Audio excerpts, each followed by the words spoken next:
Salam sejahtera Malaysia, denyut nadi suara rakyat bergema di channel ini. Terima kasih kerana terus bersama-sama di dalam channel ini untuk mendapatkan berita terbaru setiap hari. Bagi anda yang pertama kali berada dalam channel ini, sila pastikan untuk anda menekan butang subscribe, like dan share. Tekan juga tombol notifikasi untuk mendapatkan berita terbaru setiap hari. Denyut nadi suara rakyat bergema di channel ini, berita bermula sebentar lagi. Hai guys, salam Jumaat. Okay, ada yang tanya aku pasal kes Nick Elin tu. And memandangkan aku tengah kena sidai sekarang ni dekat Putrajaya. Now 2 PM, I have like 45 minutes to go. So marilah kita bincangkan dan kupaskan untuk bagi korang betul-betul faham pasal kes tu. Faham tak?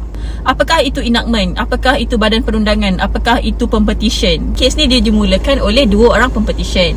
Competition tu apa? Nak bagi senang faham, kira macam orang yang memulakan kes. Okay, so dekat dalam kes ni ada dua competition. Nama dia Nick Elin Zurina dan Tengku Yasmin Nastasha. Tengku Yasmin Nastasha ni batchmate aku. Dua competition ni lawan Kerajaan Negeri Kelantan sebagai responden. Okay, kenapa dia lawan Kerajaan Negeri Kelantan? What is the issue? Kan negara kita ada undang-undang kan? Perkara 4 di bawah Perlembagaan Persekutuan mengatakan negara kita ni ada undang-undang yang tertinggi, which is the Federal Constitution tu.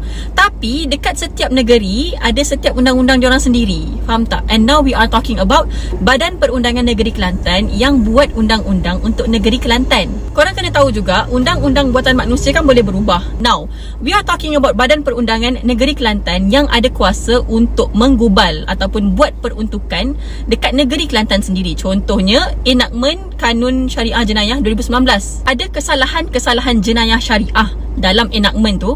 Enactment ni macam mana aku nak explain untuk mahkamah syariah lah. Sebab basically jenayah, dia ada jenayah biasa dan jenayah syariah. Macam aku peguam jenayah tapi aku tak buat syariah. Aku buat jenayah ni je. Faham tak? Aku risau orang tak faham ni sebenarnya. Kan aku melalut seorang-seorang. Nanti sambung. Sorry lama. Tadi aku terkendala lama dekat immigration tadi. Now aku baru nak solat Zuhur. Aku akan sambung. Allahu Akbar, Allahu Akbar. La ilaha illallah.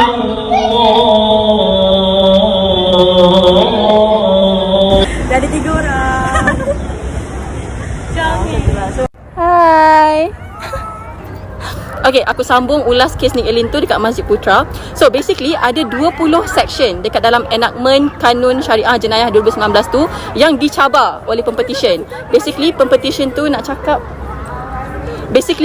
nak cakap tolong batalkan section-section ni. Tak sah. Kenapa?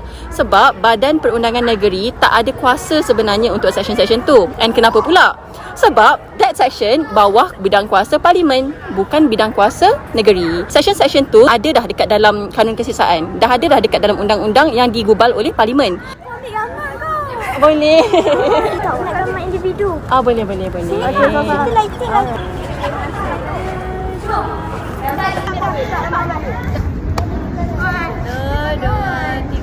Umur berapa ni? 12 tahun.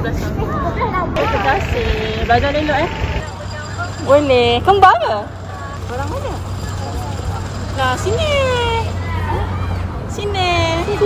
Ayo, kami miri. Berapa setok? Tadi sini.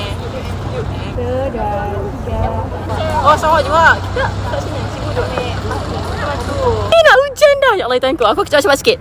Basically, it's very important to differentiate bidang kuasa DUN dengan bidang kuasa parlimen. Sebab DUN, dia dekat peringkat negeri. Parlimen, dia dekat peringkat persekutuan. So, DUN yang dekat peringkat negeri ni tak boleh kacau, gubal atau apa-apa. Yang sebenarnya bidang kuasa tu ada dekat parlimen. Same goes to parlimen, tak boleh kacau. Hujan, aku tukar tempat, bye. Sama juga dengan parlimen. Parlimen tak boleh kacau apa-apa yang sebenarnya bidang kuasa tu dekat DUN. Sebab semua benda ni dah ditetapkan dekat dalam jadual 9 Perlembagaan Persekutuan kita. Dia dah tetapkan dah, this matters under federal list. Ini untuk persekutuan punya kerja. Ini pula state list. Ini DUN punya kerja. So tak boleh kacau masing-masing. Faham tak? Aku ambil contoh dalam 20 yang diorang cabar tu. Salah satunya adalah kesalahan liwat, kesalahan sumbang mahram. Yang kedua-duanya dah ada dekat dalam kanun kesiksaan. So why is the need untuk ada dua undang-undang jenayah yang berjalan serentak? Faham tak? Yang dekat peringkat negeri dengan peringkat persekutuan. Which one prevail? Of course persekutuan. Sebab yang itu lebih tinggi. 20 kesalahan ni, bila diorang cabar 20 kesalahan ni, bukan bermaksud kesalahan liwat, kesalahan sumbang mahram dan lain-lain tu tak ada dah. Bukannya maksudnya sesiapa yang buat sumbang mahram lepas ni dah bukan satu dosa, dah bukan satu kesalahan, takkan dihukum. Tidak, masih ada, tapi bukan under enactment negeri tu, tapi bawah kanun kesiasaan, bawah bidang kuasa parlimen yang lebih tinggi, yang selalunya hukuman dia lebih berat. Faham? Briefly, that's it. Not really brief lah kan, sebab aku dah tukar tempat pun dah 40 kali dah. Kalau tanya aku setuju sebab this is nothing against our religion. Aku bukan musuh Islam aku kat masjid sekarang ni, aku bukan musuh Islam. This is not about anything syariah, undang-undang mahkamah syariah ke tidak. This is about pertindihan antara undang-undang negeri dan undang-undang persekutuan. Kes ni didengar di depan 9 Yang Amat Arif Hakim. 8 setuju, 1 tidak. And interestingly, Yang Amat Arif Tun Tengku Maimun tak setuju bila Peguam Kerajaan Negeri Kelantan kata konon-konon kes ni akan mengkafankan Mahkamah Syariah. Tidak. Kenapa? Sebab Mahkamah Syariah masih berjalan seperti biasa. Enactment tu pun masih berkuat kuasa seperti biasa. Cuma 16 daripada 20 yang dicabar tu, 16 section tu terbatal, tak sah. Sebab 16 tu bawah bidang kuasa parlimen. Bukan maksudnya cancel dah habis terus tau. Maksudnya dia ada, cuma dekat parlimen, bukan dekat negeri. Just to emphasize once again, aku bukan musuh Islam. This is nothing about religion. This is about technicalities, about undang-undang yang bertindih. Nak minta semua orang untuk bertenang. Okay, jangan caci maki hamun peguam, kata peguam ni sebelah kaki kat neraka. Peguam ni bencikan undang-undang syariah, nak menjatuhkan Islam agama sendiri. Kau kenapa? Peguam tu punyalah solat tunggang terbalik, sedekah, puasa. Kau senang-senang je nak nerakakan orang. This is not even about religion, kau faham tak? This is about undang-undang negara kita. It can be confusing, but let's learn it together. And this is what I can explain in a layman term, which I hope that you guys can understand. Bye and Assalamualaikum.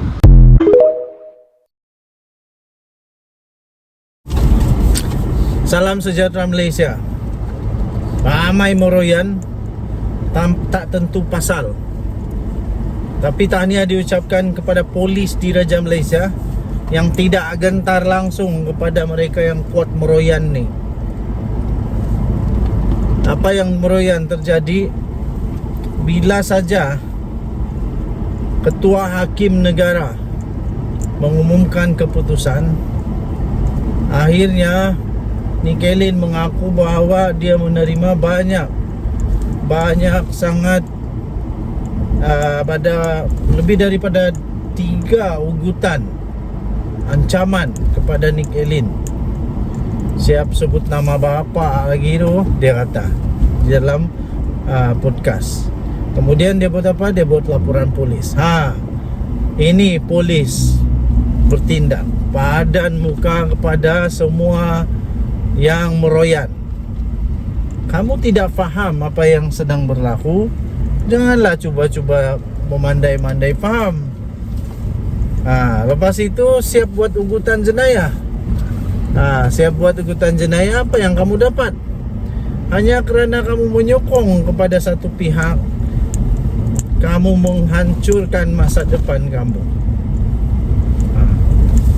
Diorang mau berhuha-huha dalam politik, biar pi kat depa yang hang pi ugutan jenayah terhadap Nick Elin apa hai? Akhirnya polis Diraja Malaysia mengumumkan, polis Diraja Malaysia akan menyiasat dakwaan bahawa terjadinya kes ugutan jenayah, ancaman jenayah, ancaman keselamatan kepada peguam ini. Terbaik PDRM. Mari kita tengok siapa yang kena. Macam jugalah ugutan kepada Perdana Menteri, ugutan bunuh yang diberikan kepada Perdana Menteri. Waktu kau ugut bukan main, sudah kena jatuh hukuman, nangis. Baru sedar. Kali ni kita tengoklah, bila polis Diraja Malaysia bertindak, kena tangkap, disiasat, didakwa di mahkamah, kalah, bakal kena denda dan kena penjara. Di sana baru nangis, rasa insaf bersalah. Lepas itu kata ini kata itulah, perlu tanggung ibu lah, tanggung anak lah.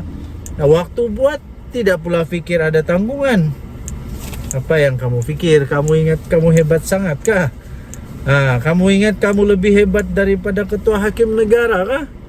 Kamu ingat kamu lebih hebat daripada perlembagaan negara Malaysia kah? Nothing is above the law. Ingat itu baik-baik. Tidak ada satu pun yang boleh melampaui undang-undang. Undang-undang Malaysia tetap undang-undang Malaysia. Perlembagaan Malaysia tetap perlembagaan Malaysia. Jadi terbaik polis diraja Malaysia untuk siasatan ini. Saya fikir perlu diberikan pengajaran keras kepada mereka-mereka ini, supaya lepas ini tidaklah suka-suka hati saja buat ugutan. Jadi Nick Elin perlu bertegaslah. Boleh maafkan, tapi mahkamah perlu bertindak. Polis diraja Malaysia perlu bertindak supaya benda-benda begini tidak berulang lagi. Tidak berulang lagi, supaya rakyat Malaysia mempunyai satu kesedaran bahawa jenayah begitu tidak sepatutnya berlaku. Apa pendapat anda?